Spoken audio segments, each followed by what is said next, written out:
Good morning all of you my students and you're welcome on my channel Farhat English utopia.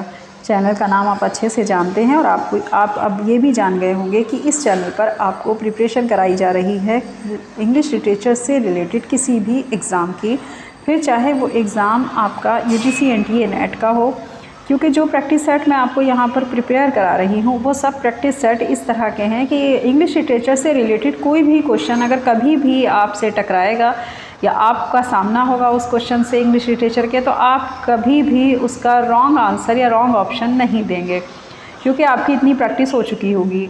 चलिए, इस channel पर अब ये तो आप जानते हैं कि इस टाइम पर आपके साथ मैं डिस्कस कर रही हूँ प्रैक्टिस सेट, उसके बाद कंटेंट डिस्कस करूँगी। थोड़ा UGC NTA नेट का एग्ज़ाम जो है वो हो जाए, उसके बाद मैं आपके साथ कंटेंट भी डिस्कस किया करूँगी अब इस चैनल पर।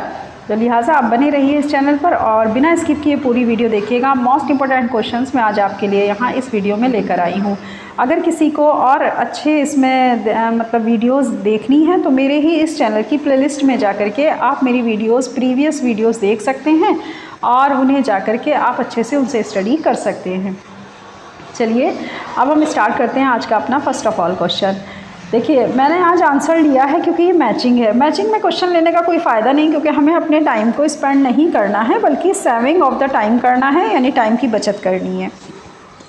और टाइम की बचत कैसे हो सकती है अगर हम सेव ऑफ द टाइम की बात करें?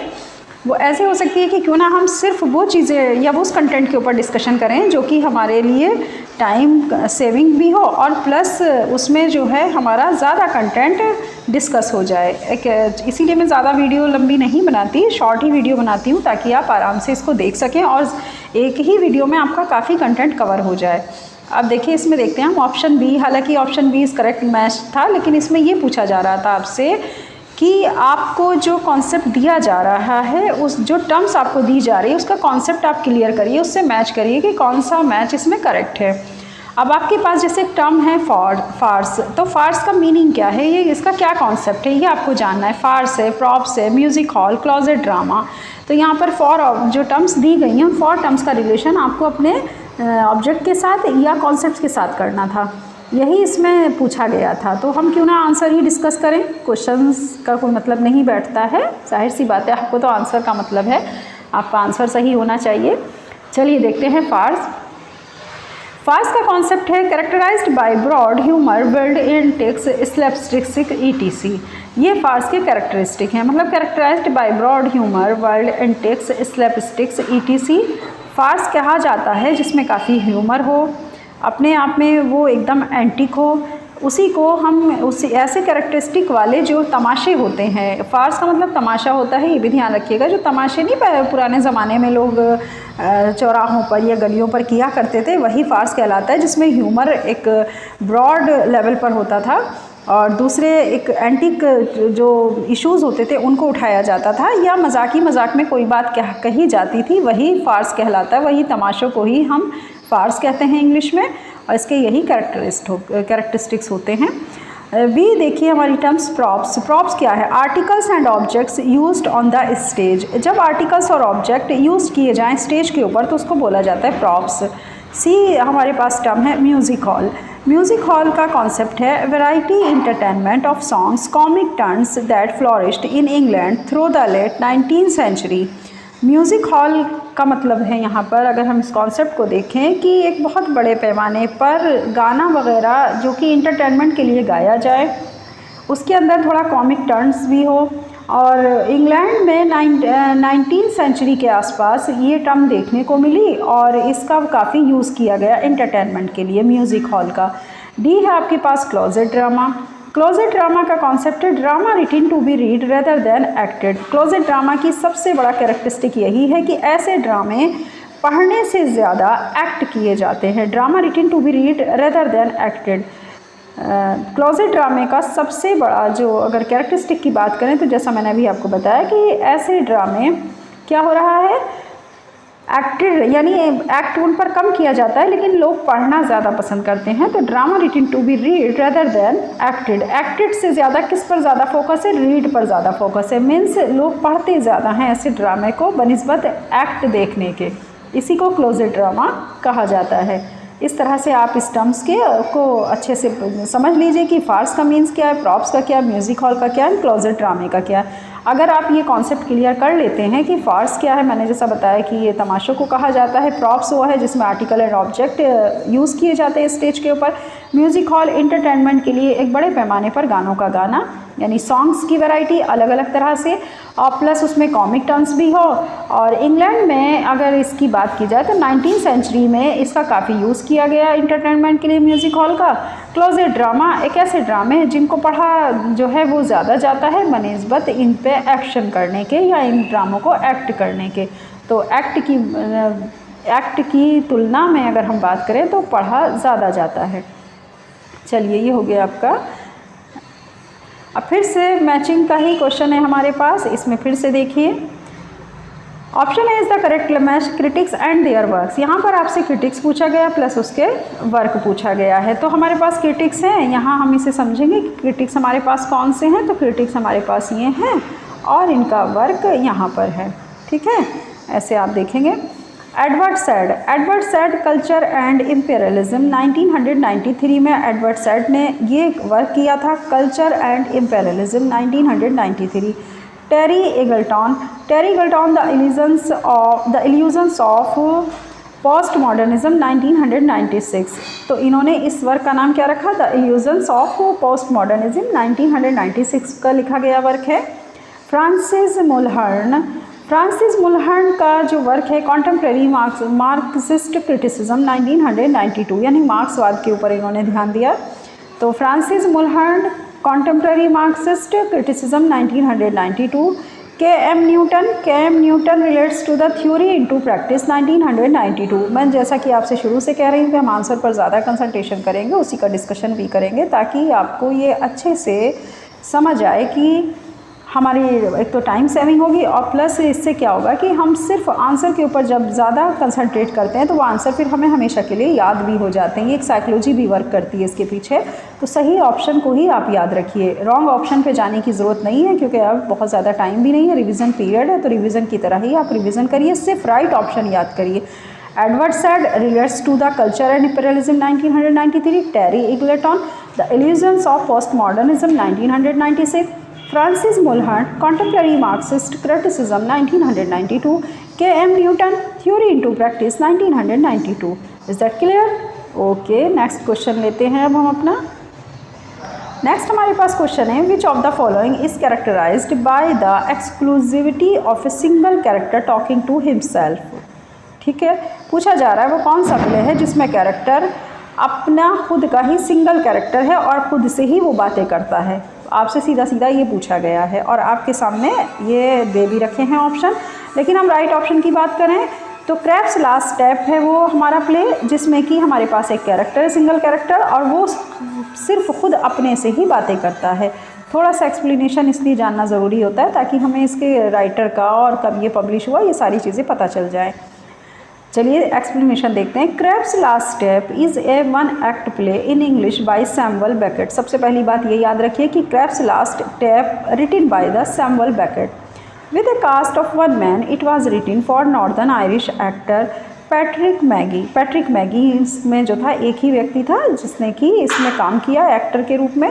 The play was first performed as a curtain raiser to and game from 28 October to 29 November 1958। दूसरी मैन इम्पोर्टेंट इसमें चीज़ ये थी कि 29 नवंबर 1958 एंड 28 अक्टूबर से यानी 28 अक्टूबर से 29 नवंबर के बीच में ये एक्ट होता है। कर्टन रेजर एक्ट था, जैसे कि कर्टन रेजर एक्ट होते थे वैसी परफॉर्मेंस इसमें की गई और ये पूरा अगर देखा जाए तो एक महीना एक दिन ये नाटक चला। ऐसे करके आप इसको याद करिए, 28 October to 29 November 1958 at the Royal Court Theatre London. कहाँ पर हुआ था ये एक्ट? रॉयल कोर्ट थिएटर में लंदन में हुआ।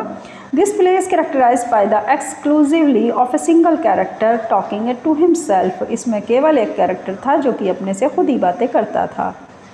चलिए नेक्स्ट देखते हैं अब हमारे पास नेक्स्ट क्वेश्चन क्या कह रहा है। Who among the following explored the shifting and contested power relations knowledge and the human body? ये स्टेटमेंट देने वाले या ये शिफ्टिंग कंटेस्ट देने वाले जिन्होंने पावर रिलेशन की नॉलेज के बारे में बात की थी ह्यूमन बॉडी की, तो वो कौन थे? माइकल फॉकर्ट थे, जिन्होंने इस बारे में कहा था। थोड़ा सा एक्सप्लेनेशन इसका देख लेंगे तो और क्लियर हो जाएगा ये कॉन्सेप्ट हमें। देखिए, Michael Foucault explored the shifting and contested power relations knowledge and the human body. He was French historian and philosopher. सबसे पहले ये जानना ज़रूरी है कि who was the Michael Foucault? Michael Foucault was the French historian and philosopher. His famous works are as follows: History of Madness in the Classical Age 1961, and the next work of the Birth of the Clinic 1963. And the next, Disciplined and Punished 1975, The History of Sexuality. ये सब इनके work थे जो कि Michael फॉकर्ट ने किए हैं और इन्होंने एक्सप्लोर किया है पूरी तरह से रिलेशंस, पावर ऑफ रिलेशंस को, नॉलेज को एंड द ह्यूमन बॉडी को। तो ये सभी किसके हैं? माइकल फॉकर्ट के कैरेक्टरिस्टिक्स थे उनके वर्क की। चलिए नेक्स्ट देखते हैं। What according to Raymond Williams is the right description of the term cultural materialism? Raymond Williams के अनुसार सही डिस्क्रिप्शन बताइए, कल्चरल मटेरियलिज्म टर्म की क्या सही डिस्क्रिप्शन है, ये पूछा गया आपसे रेमंड विलियम्स के अनुसार। सी ऑप्शन इसमें it is the right option. The material effect that culture has in wider social life. Material effect that culture को के लिए अगर हम कल्चरल मटेरियलिज्म की बात करें तो कहा जाता है जिसमें एक मतलब ब्रॉड लेवल पर जाकर सोशल लाइफ की बात की जाए, वाइडर सोशल लाइफ की बात की जाए, तो उसी को कल्चरल मटेरियलिज्म डिफ़ाइन करता है। ये टर्म डिफ़ाइन करती है the material effect that culture has in wider social life. मतलब जो भौतिकतावाद जो है वो ज़्यादा प्रभावित कर रहा है सोशल को, हमारी परंपराओं को, हमारी संस्कृति को, उसका प्रभाव बहुत ज़्यादा पड़ रहा है, तो उसी को कहा जाता है कल्चरल मटेरियलिज्म। एक्सप्लेनेशन देखते हैं थोड़ा सा तो और क्लियर हो जाएगा। देखिए, अगर एक्सप्लेनेशन की बात करें आप इसको हम ऐसे कर लेते हैं थोड़ा, ठीक है, ये आपका मतलब का नहीं है। अब देखते हैं, लग रहा है ऐसे, चलिए अच्छा ऐसे ही देख लीजिए, आप समझ जाएंगे। अगर हम इसके एक्सप्लेनेशन की बात करें, cultural materialism emerged as a theoretical movement in the early 1980s along with new historicism. The term was coined by Raymond Williams. Cultural materialism किसने इस टर्म को किसने बनाया था? तो रेमंड विलियम्स ने बनाया था। और क्यों बनाया था? क्योंकि उन्होंने theoretical movement in the early 1980s में जब न्यू हिस्टोरिसिज्म टर्म की बात की गई या कल्चरल मटेरियलिज्म की बात की गई, तो इसके लिए इन्होंने रेमंड विलियम्स ने कल्चरल मटेरियलिज्म वर्ड को यूज़ किया। Cultural materialism max analysis based in critical theory in the tradition of the Frankfurt school. आगे इसमें कहा जा रहा है कि कल्चरल मटेरियलिज्म ने पूरी तरह से एनालिसिस किया, एनालिसिस बेस्ड था ये क्रिटिकल थ्योरी के ऊपर, जो कि फ्रैंकफर्ट स्कूल के ट्रेडिशन में थी। According to Raymond Williams, cultural materialism is the material effect that culture has in wider social life. तो उन्होंने कहा था कल्चरल मटेरियलिज्म के बारे में कि ये मटेरियल का बहुत ज़्यादा इफ़ेक्ट करना हमारे कल्चर को प्लस हमारी वाइडर सोशल लाइफ को, इसके लिए इन्होंने कल्चरल मटेरियलिज्म की टर्म दी थी और इसका इन्वेंशन किया था या इस्टेब्लिश की थी। आप कॉइन्ड बाय भी कर सकते हैं, coined by Raymond Williams, cultural materialism. Okay, चलिए नेक्स्ट क्वेश्चन देख लेते हैं। नेक्स्ट है हमारे पास, which novel by J Farrell describes the experiences of a polio victim. मतलब आपसे पूछा जा रहा है वो कौन सा नॉवल है जिसमें जे फैरल ने डिस्क्राइब किया है अपने एक्सपीरियंस को पोलियो विक्टिम के रूप में, यानी कि पोलियो विक्टिम को कैसे एक्सपीरियंसेस होते हैं, कैसा अनुभव होता है। इन्होंने एक नॉवल में ऐसा भी दिखाया है या उसकी व्याख्या की है। तो जे फैरल है हमारे वो नॉवलिस्ट। तो बताइए वो कौन सा नॉवल है? तो वो नॉवल है द लंग।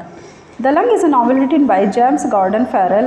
पूरा नाम याद रखिएगा, नॉवल का नाम है द लंग। हालांकि द लंग से ऐसा लग रहा है जैसे कि ट्यूबरकुलोसिस के विक्टिम की बात की हो, लेकिन ये पोलियो विक्टिम की बात, ये ध्यान रखिएगा। मतलब द लंग आप जानते हैं कि इसका रिलेशन अगर हो सकता है तो ट्यूबरकुलोसिस से हो सकता है, बच्चे यहीं पर कन्फ्यूज़ होते हैं। तो पोलियो विक्टिम की बात इसके अंदर की गई थी इस नॉवल में, और उन्होंने एक पोलियो विक्टिम के एक्सपीरियंसेस को ही इसमें शेयर भी किया था।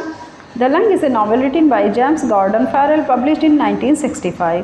In this novel, he drew upon his own affliction with polio, which he contracted at Oxford, to present a downbeat portrait of an irascible man confined to an iron lung.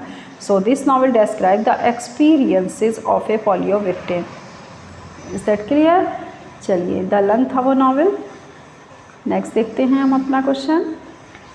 Next question is the which of the following 2 points were emphasized by Wood's dispatch of 1854। आपको ये बताना है कि Wood dispatch 1854 में कौन से वो 2 point थे जिन पर सबसे ज़्यादा जोर दिया गया।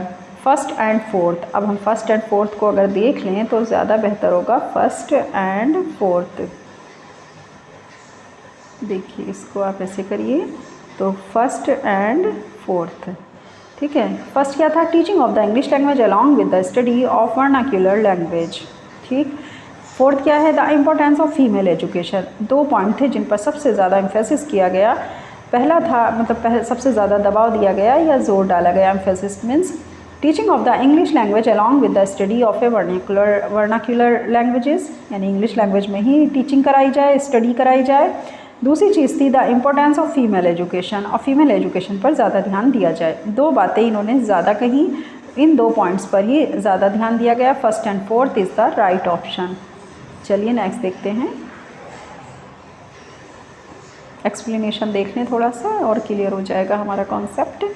Sir Charles Wood, the president of the Board of Control, had an important effect on spreading English learning and female education in India। सबसे ज़्यादा चार्ल्स वुड ने ये इस बात को ध्यान रखा और इस पर बहुत ज़्यादा जोर दिया कि एक तो इंग्लिश लैंग्वेज को फैलाया जाए, लोगों को सिखाया जाए, दूसरे फीमेल एजुकेशन भारत में इसका लेवल बढ़े, मतलब इसका रेशियो बढ़ना चाहिए फीमेल एजुकेशन का, और इंग्लिश को फैलाने पर सबसे ज़्यादा उनका एम्फेसिस था। In 1854, he sent a dispatch to the Lord Dalhousie to suggest the teaching of English language along with the vernacular language। ठीक है, ये सब था, तो आप अच्छे से समझ गए होंगे कि उन्होंने ही इस डिस्पैच को भेजा था लॉर्ड डलहौजी के सजेशन पर, और teaching of English language along with the vernacular language, जो भी रीजन हमारी वो थी लैंग्वेज, उसके साथ में इंग्लिश पर ज़्यादा जोर दिया जाए। नेक्स्ट देखते हैं हम। नेक्स्ट है from among the following identify the 2 correct statement in Johnson's criticism of Shakespeare. Shakespeare के क्रिटिसिज्म पर जॉनसन का जो क्रिटिसिज्म है, बताइए उसके 2 करेक्ट स्टेटमेंट्स की पहचान करनी है आपको। इसमें इतने सारे मतलब 4 स्टेटमेंट्स दिए गए हैं, जिसमें से आपको 2 स्टेटमेंट्स को निकालना है। तो B and D option is the right option. He sacrifices virtues to convenience and is more careful to please than to instruct। B option is the right, and D, he sacrifices reason, property and truth to pursue even a poor and barren quibble। Choose the correct option। ये तो last का दिया गया है, तो B and D option इसमें right option है। पहला वाला है कि किसके ऊपर था क्रिटिसिज्म? शेक्सपियर का क्रिटिसिज्म है। जॉन्स देखिए, from among the following identify the 2 correct statement in Johnson's criticism of Shakespeare. Criticism किसके ऊपर किया गया? शेक्सपियर के ऊपर किया गया। ये समझिए किसने किया? जॉनसन ने किया। B and D option is the right option. Explanation देखते हैं इस तरह से, देखिए। Doctor Johnson was a lexicographer, editor, biographer and literary critic. Doctor Johnson की ये कैरेक्टरिस्टिक्स हैं, इनको देखिए। लेक्सिकोग्राफर है, एडिटर है, बायोग्राफर है, लिटरेरी क्रिटिक्स हैं। In his critical work preface to Shakespeare. Critical work इनका क्या था? जिसका नाम था प्रीफेस टू शेक्सपियर, मतलब शेक्सपियर के ऊपर इन्होंने क्रिटिकल वर्क किया। He had given an appreciative analysis about the Shakespeare. और उसके बाद क्या हुआ कि इनको काफ़ी अप्रिशिएट भी किया गया इस काम के लिए कि उन्होंने शेक्सपियर के बारे में इतना कुछ लिखा। As option B and D is the right option. A है he sacrifices virtue to convenience and is more careful to please than to instruct. B is the he sacrifices reason, propriety and truth to pursue even a poor and barren quibble. Is that clear? चलिए next देखते हैं। Which one of the following arrangements of poets is in the correct chronological order? Correct chronological order आपको लगाना है। नीचे आपको poets दिए गए हैं जिनका chronological order एकदम डिसमैच है, या एक तरह से देखा जाए तो वो ऑर्डर में नहीं है, डिसऑर्डर है। C option is the right option है। Layamon, William Langland, William Dunbar, मतलब कौन किस टाइम पर आया ये आपको बताना है, और कौन सी एज में ये लोग रहे या किस टाइम पीरियड में रहे, यही आपको पता होना चाहिए। Correct chronological order the point is option C is the right option. Layamon late twelfth early 13th century, मतलब 12वीं शताब्दी के अंत और 13th सेंचुरी के स्टार्टिंग में ये आते हैं। विलियम लैंगलैंड 1332 टू 1386 के, यानी 1332 से 1386 का जो पीरियड था विलियम लैंगलैंड का रहा। विलियम डनबार 1459 से 1520 के बीच में टाइम पीरियड विलियम डनबार का रहा। बस इस तरह से जाहिर सी बात है कि लाइमन सबसे पहले आए, तो Layamon, William Langland and William Dunbar, इस तरह से इनका राइट क्रोनोलॉजिकल ऑर्डर है। हम इसको ऐसे भी देख सकते हैं, जैसा कि मैं आपको बताती हूँ, अक्सर मैं इसी तरह से ये पढ़ती भी हूँ। लाइमॉन इस तरह कर लेते हैं, L प्लस डब्लू एल, एक छोटा सा L लगा लीजिए, plus WD, means L plus WD। Layamon, William Langland and William Dunbar, इस तरह से अगर आप याद करेंगे क्रोनोलॉजिकल ऑर्डर तो आपको कभी दिक्कत नहीं होगी और आप हमेशा याद भी रखेंगे। सेट करिए, L प्लस WD। WL मतलब Williams Langland and WD means William डनबार, और L का मतलब तो आप जानते ही हैं, लाइमॉन। चलिए नेक्स्ट देखते हैं अब।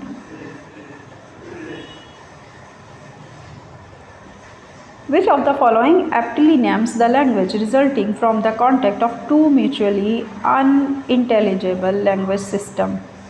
पूछा गया है आपसे कि वो बताइए उस लैंग्वेजेस में वो कौन सा नाम है जो अप्लाई किया जाता है और जिसका रिजल्ट आता है किससे, contact of two mutually unintelligible language system से, तो वो है पिडगिन।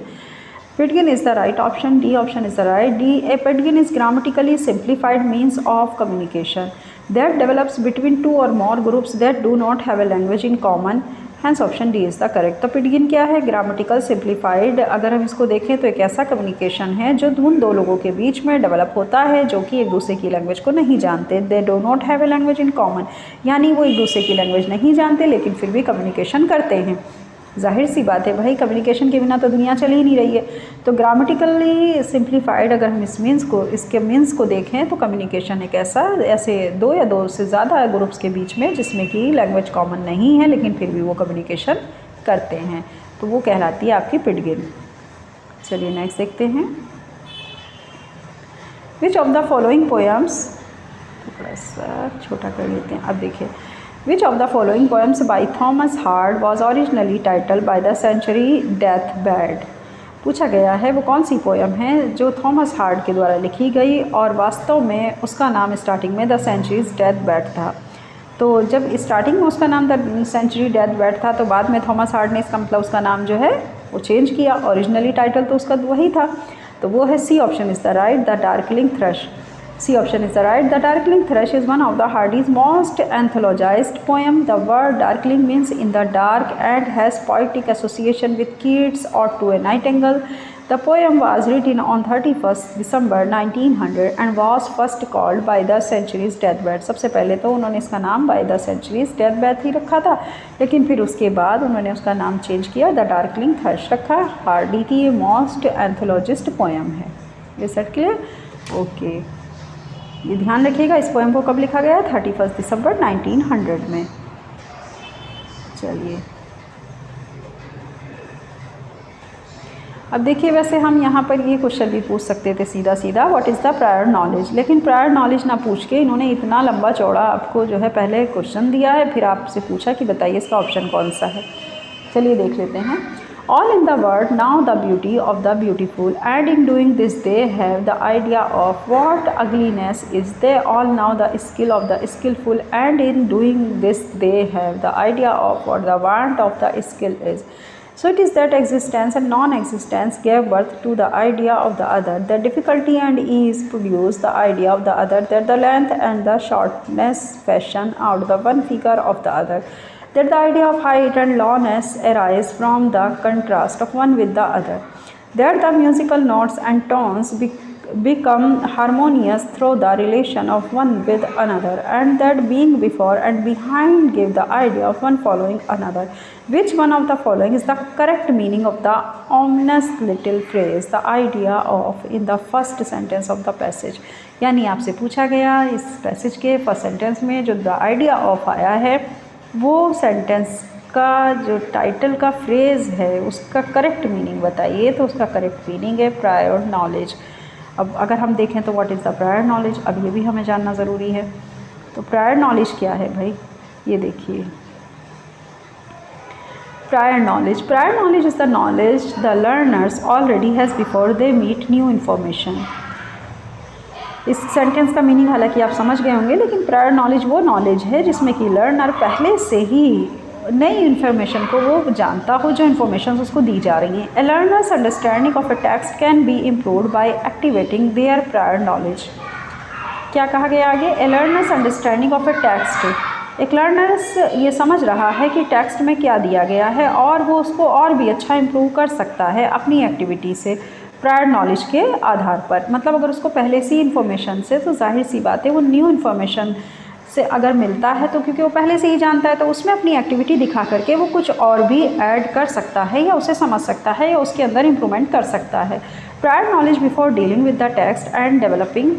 प्रायर नॉलेज क्या है, एक टेक्स्ट के साथ या उससे पहले उसे डेवलप करते हुए लिखना है। This habit is good learner training for them.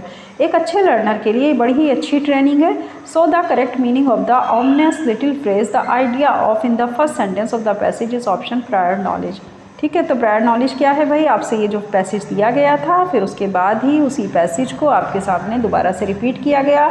तो क्योंकि आप पहले से जो था वो नॉलेज ले चुके थे, तो अब आप अपनी एक्टिविटी के थ्रू इसमें कुछ भी अच्छे आइडियाज़ ऐड कर सकते हैं। क्योंकि आपको पहले से ही उस इन्फॉर्मेशंस की अच्छी खासी नॉलेज है, तो आप उसको डेवलप करते हुए, इम्प्रूव करते हुए, अपनी एक्टिविटी को उसमें ऐड करते हुए, क्योंकि आप नॉलेज के बारे में जानते हैं और जो लर्नर है हमारा वो पहले से ही अंडरस्टैंडिंग कर रहा है टेक्स्ट की, उसको पहले से समझ है उस टेक्स्ट की, तो जाहिर सी बात है वो डेवलप कर लेगा अपनी इन्फॉर्मेशंस को और ज़्यादा इम्प्रूव कर लेगा। तो इसी को कहा जाएगा प्रायर नॉलेज। देखिए ये जो आपको इतना लंबा चौड़ा पैसेज दिया गया था उसका मीनिंग ही ये था। ठीक है, चलिए नेक्स्ट देखते हैं हम अपना। नेक्स्ट क्वेश्चन है हमारे पास, what is the meaning of Ziauddin Sardar statement. क्या मीनिंग है इसका, ज़ियाउद्दीन सरदार ने जो स्टेटमेंट दिया, cultural studies started as a dissenting intellectual tradition outside academia dedicate to exposing power in all its cultural forms, but it has now become a discipline and a part of the academic establishment and its power structure। आपसे पूछा जा रहा है कि बताइए सारी जितना भी ये दिया गया है स्टेटमेंट, इसका क्या मीनिंग है, आपके अपने एक टर्म में बताना है आपको। तो इंस्टीट्यूशनलाइजेशन, इसका एक टर्म में अगर हम देखें तो इसका पूरा मीनिंग है इंस्टीट्यूशनलाइजेशन। अब इसको देख लेते हैं इसका क्या है असल, और भी अच्छे से अगर समझना है इस कॉन्सेप्ट को तो थोड़ा सा यहाँ से देखिए। Ziauddin Sardar statement, cultural studies started as a dissenting intellectual tradition outside academia dedicate to exposing power in all its cultural forms, but it has now become a discipline and a part of the academic establishment and its power structure.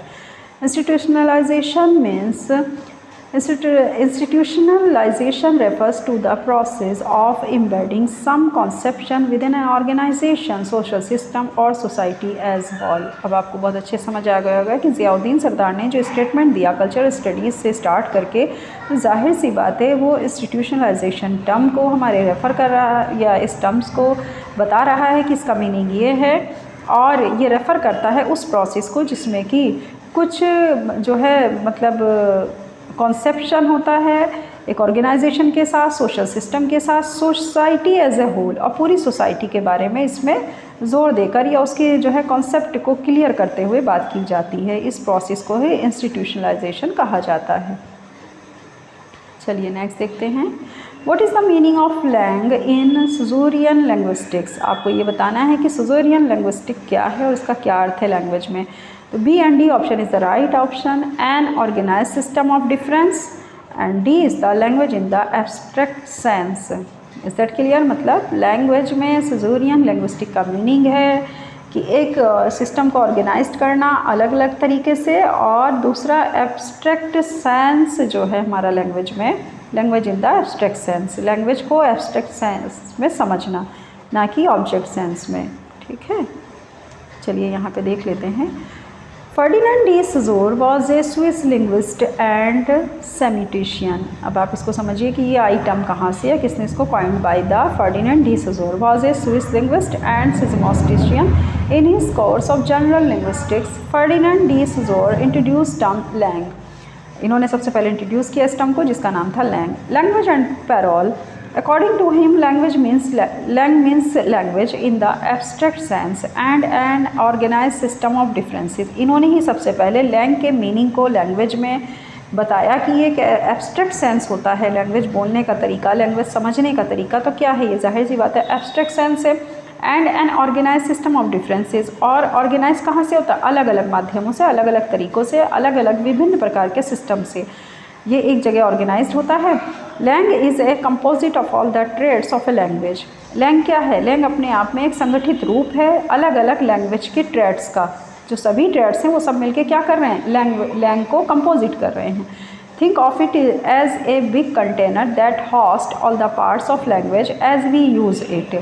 मतलब हम सोचते बहुत ज़्यादा हैं, जो एक बड़े container की तरह है जिसमें सारे लैंग्वेज के पार्ट्स को रखा जाता है और फिर हम उसका यूज़ करते हैं।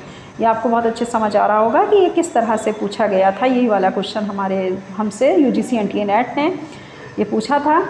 तो इसमें इस टर्म का अगर सही देखें तो इसको समझने का बहुत अच्छा तरीका है, क्योंकि ये आगे भी आ सकता है इसी तरह का क्वेश्चन। तो लैंग्वेज क्या है, langue is a composite of all the traits of a language. Think of it is a big container that host all the parts of language as we use it. Particularly the image and words that come to mind and the sound to symbol connection that occurs when we speak। जब भी कभी हम बोलते हैं तो particularly वो image या words हमारे माइंड में आ जाता है और हम उसी सिंबल से कनेक्ट करते हुए particularly लैंग्वेज का यूज़ करते हैं। All of those started images, word meaning and sub meaning comprise lang। तो बस इस तरह से आप इसे इस तरह से समझिए कि start images, word meaning and सब मीनिंग, ये सारी चीज़ें लैंग्वेज के रूप में हमारे दिमाग में एक जगह इकट्ठी होती रहती है। और हमारे ब्रेन में जब लैंग्वेज के छोटे छोटे पार्ट्स इकट्ठे हो जाते हैं तो फिर हम एक साथ उनको कलेक्ट करते हुए जब कहीं यूज़ करना होता है तो लैंग्वेज हमारी थ्रू आउट, वो कोई भी लैंग्वेज हो, उसको फिर हम बोलना स्टार्ट कर देते हैं। तो ये बात कही थी फर्डिनेंड डी सजोर ने। ठीक है, फर्डिनेंड डी सजोर इस बात को कहते थे और वो एक स्विस लिंग्विस्ट थे एंड सोमिस्टेशियन थे। Is that clear. चलिए, आपको ये बहुत अच्छे समझ में आ गया होगा कि इस टर्म का असली मीनिंग क्या है। और क्योंकि इसको कहा गया एब्स्ट्रैक्ट सेंस, तो एब्स्ट्रैक्ट कहा जाता है जो हमें दिखाई ना दे, वो हमारे ख्यालात, वो हमारी इंफॉर्मेशंस, वो हमारे विचार, वो आइडियाज़ जो हमें दिखाई नहीं देते, वो हम किसके थ्रू वो करते हैं, भाई किसके थ्रू कंसीव कर रहे हैं, जाहिर सी बात है एब्स्ट्रैक्ट सेंस के थ्रू कंसीव करते हैं। तो यही बात इसमें कही जा रही थी। Which of the following statement best describes T.S. Eliot's assertion and Shakespeare's Hamlet is an artistic failure? कौन सा स्टेटमेंट है जो कि बेस्ट डिस्क्राइब करता है T.S. Eliot के असर्शन का, जिसमें कि शेक्सपियर के हैमलेट का आर्टिस्टिक फेलर कहा गया? तो वो है Hamlet emotion is not adequately objectified. Hamlet के इमोशंस को नहीं ऑब्जेक्टिफाइड किया गया पूरी तरह एडिक्वेटली। इसका मीनिंग थोड़ा कॉन्सेप्ट क्लियर कर लेंगे तो अच्छे से आपको हो जाएगा ये क्लियर। देखिए, Hamlet and his problem is an essay written by T.S. Eliot in 1919। सबसे पहले तो आप ये समझिए कि हैमलेट तो एक शेक्सपियर ने लिखी और एक हैमलेट एंड हिज प्रॉब्लम्स को लिखा एसे को T.S. Eliot ने 1919 में। दोनों में कंफ्यूज मत होइएगा। हैमलेट जो ओनली हैमलेट लिखी गई है, वो ड्रामा है, ट्रेजेडी है, वो किसने लिखी है, वो शेक्सपियर ने लिखी है। And next Hamlet and his problems का जो एसे, ये एसे लिखा गया, नॉट इज ड्रामा। एसे जो लिखा गया वो लिखा गया T.S. Eliot के द्वारा। तो T.S. Eliot ने हैमलेट एंड हिज प्रॉब्लम्स एक एसे लिखा 1919 में। That offers a critical reading of Hamlet. अगर इसको हम देखें तो इसने एक क्रिटिकल रीडिंग की थी हैमलेट की। ये हैमलेट की अपने आप में क्रिटिसिज्म है, आप इस तरह भी आप इसको समझ सकते हैं इस एसे को। The essay first appeared in Eliot's the second word essay on poetry and criticism in 1920। It was Eliot who said Hamlet far from being success. Eliot यहाँ पर कहते हैं हैमलेट के बारे में कि जो बिल्कुल भी सक्सेस से बहुत दूर है। अगर देखा जाए ये बिल्कुल भी कामयाब ड्रामा नहीं है। Shakespeare's masterpiece Hamlet is most certainly is an artistic failure. Eliot thought that Shakespeare could not establish objective correlative to Hamlet's sensibility. Hamlet's emotion is not adequately objectified. मतलब जाहिर सी बात है भाई, इलियट उसको क्या कर रहे हैं, उसको क्रिटिसाइज़ कर रहे हैं। किस ड्रामे को क्रिटिसाइज़ कर रहे हैं? हैमलेट ड्रामे को। Hamlet written by the Shakespeare. और इन्होंने इसी को ऐसे को किस तरह लिखा? Hamlet and his problems. तो जाहिर सी बात है वो उसकी जो कमियाँ थी या जो मतलब उसका एक ऐसा वीक पॉइंट था हैमलेट ड्रामे का कि जो लोगों के सामने उन्होंने अपने एस्से के थ्रू लाए वो, और उन्होंने काफ़ी ज़्यादा बातें कहीं कि वो एक फेलियर थे, या मतलब देखा जाए तो हैमलेट की जो सेंसिबिलिटी थी वो उतनी ज़्यादा रिलेटिव नहीं थी ऑब्जेक्टिव से, और हैमलेट के जो इमोशंस थे वो कहीं से भी एडिक्वेटली ऑब्जेक्टिफाइड नहीं लगते।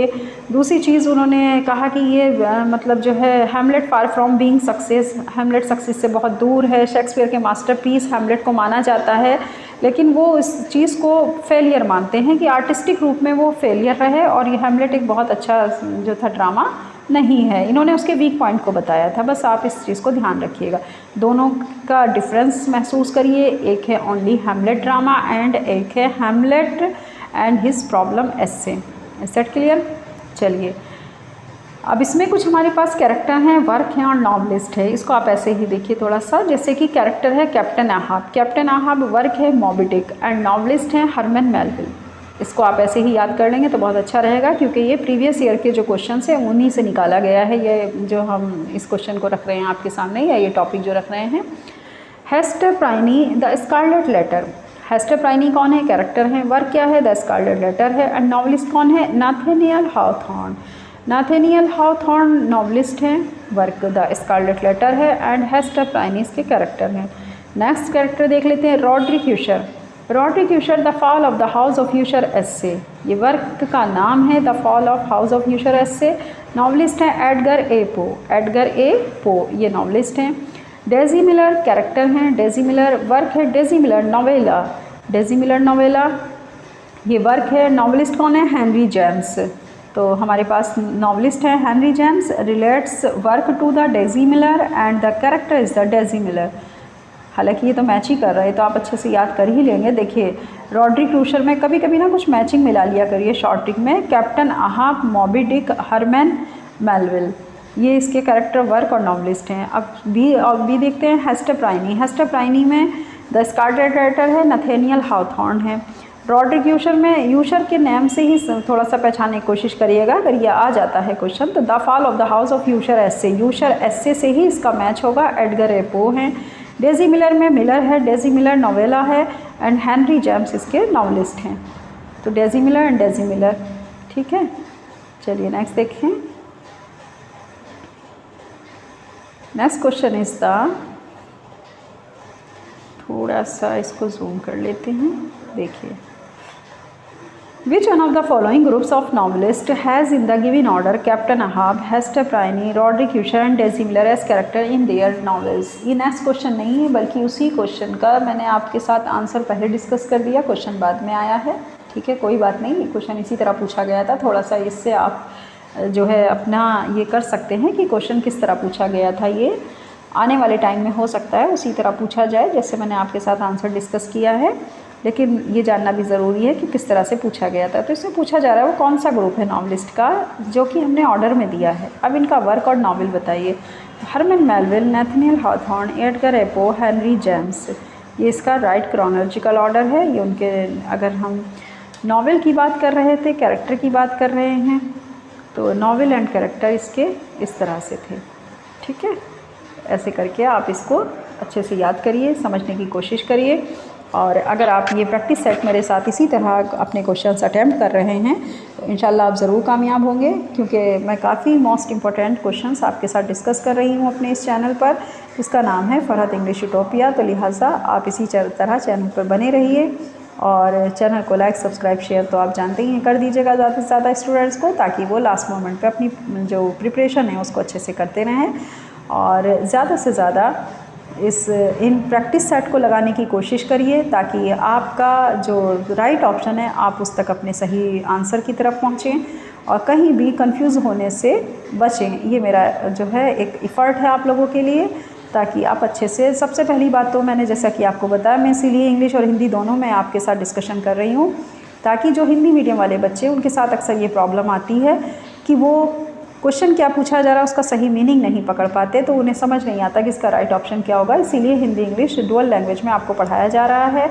उम्मीद करती हूँ आपको ये तरीका, ये मेथड आपको बहुत अच्छा लग रहा होगा और आपको अच्छे से ये क्वेश्चन समझ में भी आ रहे होंगे। चलिए नेक्स्ट वीडियो में हम फिर मिलेंगे, तब तक आप अपना ख्याल रखिएगा। अब मैं आपसे विदा लेती हूँ और इसी तरह हम और अच्छा प्रैक्टिस सेट लेकर के आपके लिए आते रहेंगे इस चैनल पर। ओके, अल्लाह हाफिज़।